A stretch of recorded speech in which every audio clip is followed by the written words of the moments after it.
back at the beginning of Windy Hill? So in 1972, an anthropology lecturer from Auckland University put up a series of black and white photographs of this block of land, which is 575 acres. And he invited people to a certain house, certain date, if you're interested. And so the notion of it was collective ownership. That was the time of the communes and things, but that never happened for us. So I went along with my boyfriend of the time, and we're both still shareholders 51 years later.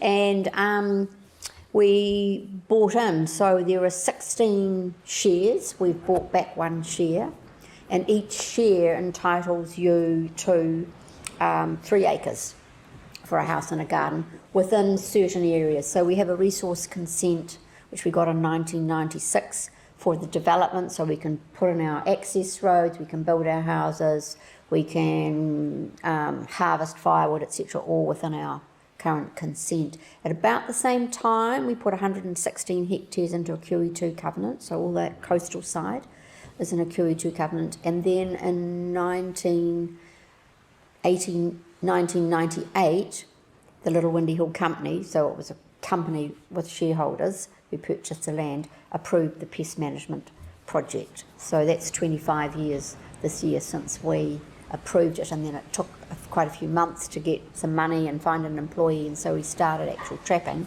in April 1999. Because that makes it about a few years after Tony then. So my memory, my first noticing of pest control or people starting to do something active was Tony and Glenfern. And I think he got his funding for the fence, but that was early 90s, wasn't it?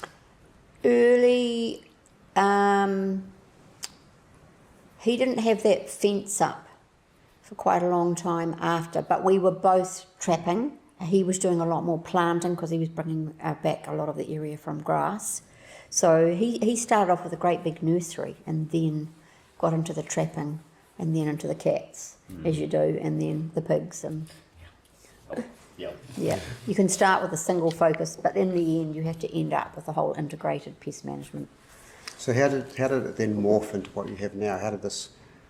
Why did people suddenly decide to do pest control? Was it just a general thing happening in New Zealand? Because it was well before pest-free. Oh, way before that. I think it was the fact, Barrier has really high levels of rats. When they tested for rats at Rakatu before they eradicated them, they were the highest densities ever recorded in New Zealand. There's no reason to think that Barrier isn't the same. So everybody here is impacted by rats. I started trapping rats once I'd built the house, and I would catch 65 rats over the autumn, and I'm like, wow, that's what it's like here. What's it like out there? Yeah. So we started off, really modestly. Then the neighbours on Bentorn Farm, they were like, we're keen to join in. And slowly, over time, the next neighbour and the next neighbour and the next neighbour, and then I went and found some neighbours who aren't resident, which is the bulk of the land here is not resided on, until, we're 58 landowners, 800 hectares, over 16 properties now. So it grew in kind of chunks. So each chunk became its own pest managed area based on the date that it started. So we've got 6 different pest managed areas, which is great because you can trial different methodologies and compare them to each other. You can compare them to themselves historically. So we've got a lot of good data to kind of base what directions our management goes in. So the very first chunk was that original jointly owned property. Was this 20 hectares in here, in this valley? Okay. Started out. So it's even a smaller, but... Oh, it's tiny. And then the Auckland Regional Council, which was still going then, they had a particularly awesome manager called Steve Hicks, and he came over and he said, can I show you what you need to do? Because I had no idea, none. And so he was the first person that told us how you need to set up your tracks so that you're covering every rat territory, the spacing for your traps and your trapping routes. So and it was quite some time after that we started to do the cats, because cats are a lot more intensive So, so 64,000 rats we've trapped over that time. Oh, Jesus. And probably another 60,000, if not more, that we've poisoned. So we started out as a trapping-based project, and in 2005 we had an analysis, a review of our rat tracking tunnels, and it became very clear that in autumn they would shoot up to like 70%. That trapping would never, over a year, sustain the levels that you need in order to get your biodiversity gains. In fact, the Landcare Research has gotten data from all over New Zealand, and so your islands like Hauturu have the highest biodiversity gain from being pest-free. Then your circular fence sanctuaries like Maungatautari, then your peninsula fence sanctuaries like Tony's here or like Glenferns, and Tawhanui and Shakespeare on the Auckland area, and then the unfenced sanctuaries like ours, they have the least biodiversity gains. There are still some, but your reinvasion is unchecked. So that leads me nicely into the next question, because I've always seen that of those unfenced control areas, that sort of you are leading the way, because the technology here is specifically for rats. Everybody else has got a confused issue with other species. So how do you see what you're doing here being disseminated out to the whole island, to people like us? Do you see the whole island in the end being controlled by this sort of trapping and pulsing of poisons, or do you see that in the end we're going to remove all the rats and cats and pigs off the island and have it as the biggest ark for our endangered species on the planet? Yeah, well, I think unfortunately Rakiura is going to beat us. Stewart Island will beat us to get there, because they've got a national park status, etc. They've got all their population in one area. I think that Tūmaitonga, iwi-led, will be the leader of rolling out management down the island. But the truth is, I think on lots of levels we're pissing money into the wind, because we cannot get the levels down and keep them low enough in order to get the biodiversity gains that make it worthwhile. All we're doing at the moment is holding. We're holding the biodiversity as best we can by suppressing all the pests we can, until such time as we get a way to make this whole island pest-free. Then we can stop the trapping, we can stop the poisoning, we can get on with bringing back all the species that we've lost. So given that technology already exists for smaller islands, it's never been tested on anything the size of Great Barrier, do you truly think they could do it if the will of the people was behind it? Technically we could do it. It's just scaling up from places like Campbell Island, which was 11,000 hectares. I think there are a few more islands now that have been done that are larger. So, but they're uninhabited.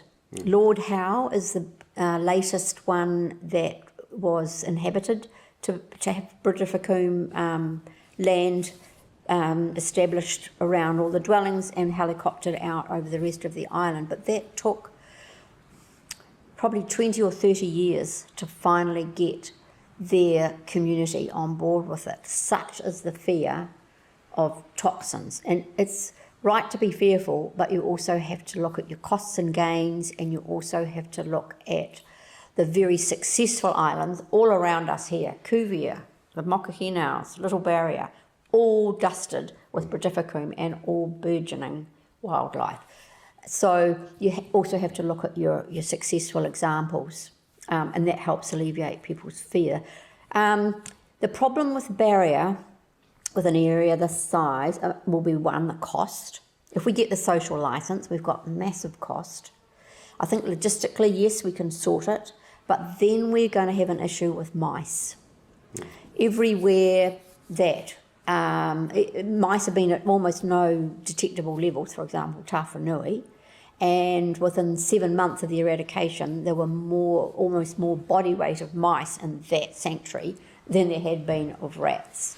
So they just explode, and they get bigger, and they start to eat things like seabirds. So they're not taking them, the Britifacoum does not remove the mice as well?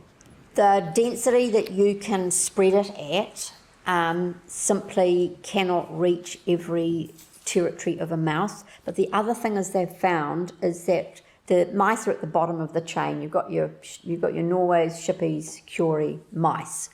So mice feed very cautiously, very quickly. So they could come into a Brody bait and take a tiny little bit. And because they're always cautious about being predated, they feed fast and they move off fast. So they don't get a sufficient dose. So Mongatautri, for example, and Zalondia all have mice. They've done, I think, 3 or 4 drops over that whole mountain of Mongatautri, which is 3,500 hectares. They still haven't got rid of the mice. So they're incredibly hard to get rid of on a landscape scale. So until we get probably a bit of a silver bullet for mice, if we were campaigning for the rats and the feral cats to go, anybody that says, well, what about the mice, has got a very valid question. Yeah, well, the reason we're doing the pest control at my place is for the obvious things, the kaka, penguins, biodiversity, but also chevron skinks. We quite commonly see chevron skinks in my little stream. Cool. However, I have been warned by experts that by removing the rats, we're actually creating a bigger problem, because the mice are a bigger problem for the skinks than the rats are. What's your opinion? And when you start to get these mixed messages, you start to wonder whether we are doing the wrong thing and we're just wasting our time. The mice levels in the sanctuary here are still absolutely minute after 25 years of catching rats. The reason I think is there's always just the lowest level of rats present. It might be 5%, but that level of rats is sufficient to keep the mice down. So where we have seen increases of mice is where there's grass.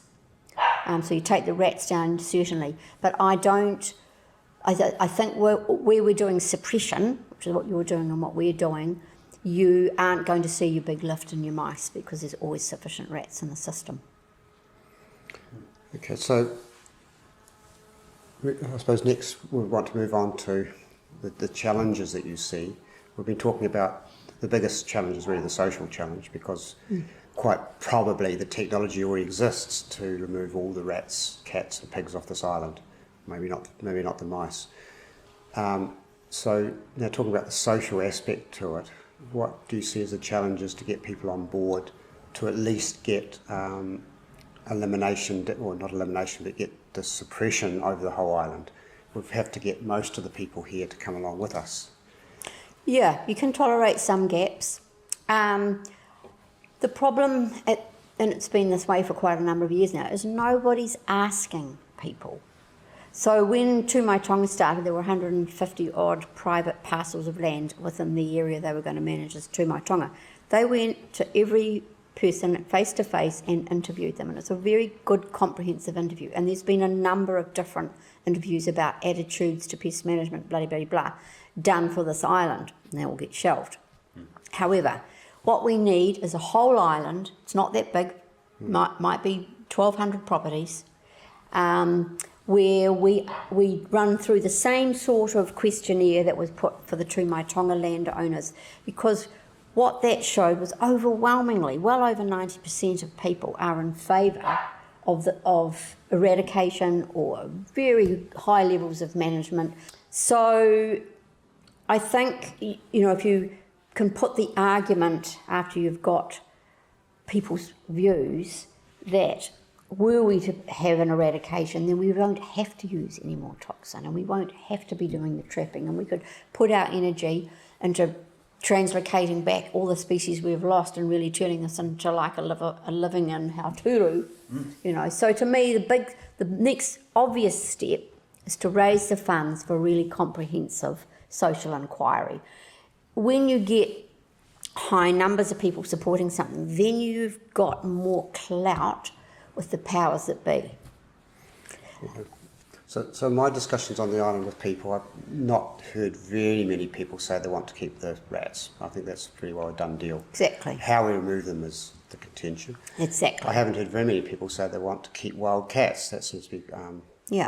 I guess dogs and domestic cats is another issue, but the big one is there's still an element of interest as there was when I first came here, and living off the land. I think there's a primitive desire in all human beings to go back to a former time. So that's the elephant in the room, it's the pigs. Lots of people here believe they want to hunt a pig. I don't believe they do much pig hunting, but they believe they want to be able to hunt a pig. And over at my place now, it's from now on when the tawa and toriri berries are coming out, there's just pigs everywhere. And if I remove them on my little piece of land, they'll just run away over the hill and come back again. So there's got to be some consensus on that, really, I think. They're affecting the amount of food in the forest, they're affecting the demographics of the forest. So the forest is actually obviously old pururi and old trees, and then there's a missing area where there's none of those young ones coming up because the pigs are just making it into a lovely place to walk through.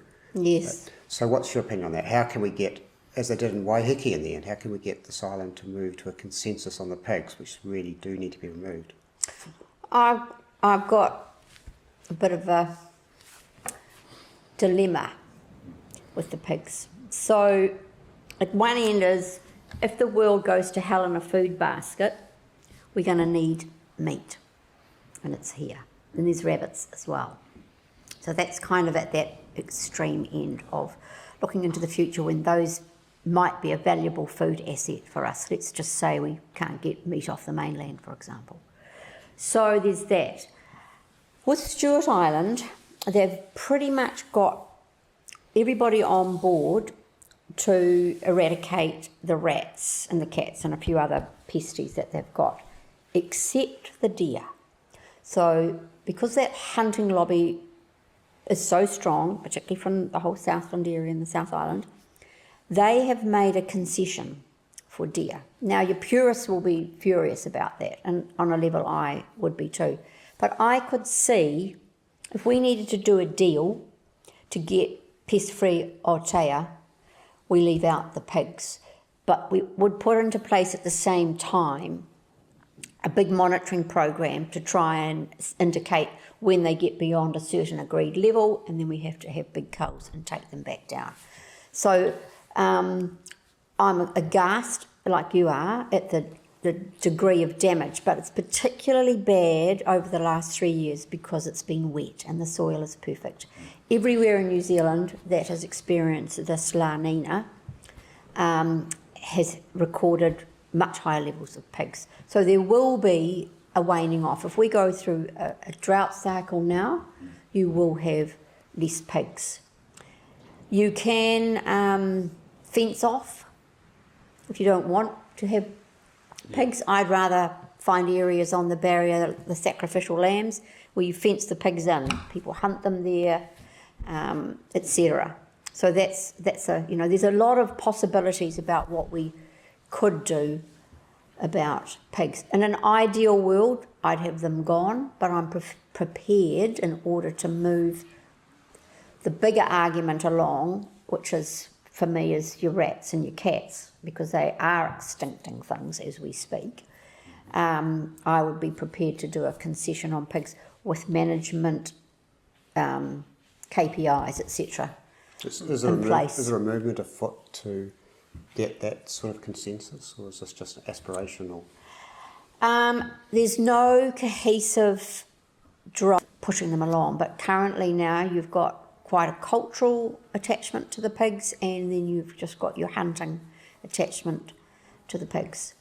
So Windy Hill Trust is looking at working with the local pig hunting club next year to see if we could. We've bought in imported colours before, twice we've done that, to just have a bit of a sweep through.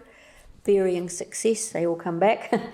Because one of the things that happens when you create an area like you are and we have that has fewer pests in, it's like a lure. They can smell, there's not competition there, there's more food. So you're attracting things back in. So those pigs that you chase, they will be back because there'll be fewer pigs there, there'll be more food, etc. Just the way it works, and it's all about food. So, pigs are a real tricky one. So probably leave that one. But I know there's a lot of contention, but I do know that Waiheke had the same problems. It's a different type of person probably lives in Waiheke, they're more urbanised. But there were some people there that wanted to do the hunter-gathering thing as well, and in the end they made a decision to remove all the pigs, and I believe they're all gone from Waiheke now. There's a really good section in Jared Diamond's book Collapse, Why Some Societies Succeed and Some Fail, and it's a little island in the Pacific. And the title of that particular chapter is about the cultural changes that leaders need to make in order to conserve their, in this case, an island. So the pig thing was big on this little island. There was, of course, the big Sunday ritual with the roast and all that sort of thing. But rising sea levels and the disturbance of the soil that was being lost by the pigs meant that leader said the pigs have to go. And so that was a massive cultural shift led by someone who could see what was happening. We need to have that kind of view on some of the decisions like this that we need to make. Because we hold on to the historical cultural practices as if they are something to be not challenged. I don't think that's the case. We have to weigh up all our practices and what's relevant for the day, and if they need to change because it's clear that it's a damaging practice, then we change it. When I was working in the Eastern Bloc of Europe, people got drawn to the higher wages in England, but now people in New Zealand are being drawn off the land yet again they're being drawn off the land. You've created jobs, but they're being drawn into, I suspect, the building industry on the island or the tourism industry on the island, who are probably able to not only pay more possibly, but it's a lifestyle that they like more, just than putting out poison. So we've all got problems with labour, that's what I'm moving around to.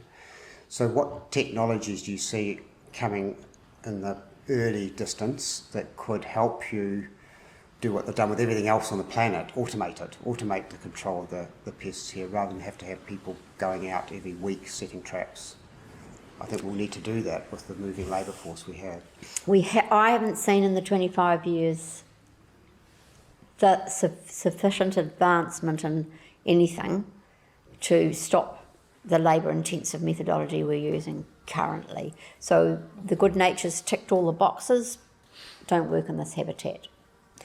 The AT220 that's out now, probably similar. Because people don't trial these things in areas where the rats are already at low densities, which is ultimately where we're all headed, they get a good write-up because they've caught lots of rats, because there's lots of rats there.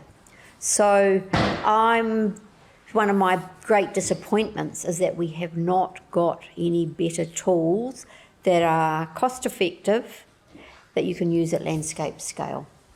I think for things like stoats, where they've got quite a lot more automated stuff happening, there is some automation for cats. We've trialled that didn't work for us, connectivity reasons, development of the actual node reasons, getting water, etc. in it. So I don't think there's anything better yet for rats. There is for cats if you can get the right gear that will work in our damp bush conditions and not get moisture in the device, etc. Very disappointing. If we could get something like the Good Nature that was designed for rats, that was originally designed for stoats, that doesn't have the animal coming up and in, I think we talked about that at your when we met the other day, and they need to be set on an angle so the animals are coming more into them. Yep. They do have some bicool with birds. I've seen a couple of weka dead underneath those. No bark, puppy. And non-toxic, self-setting, ticks all the boxes, but the lure has to be right. And of course you need a range of lures. It's like Cam Speedy said the other day at the conference, you've got to keep changing things up. So we change between peanut butter and licorice in our rat traps, so we get a bit of variety there. So, there's definitely been quite a bit of work done on the best kind of smells that create the lures, but, that hasn't come out to market yet. Yeah. Maybe, I think I've probably finished with the formal interview stuff now, unless you've got something to add to the... Yeah.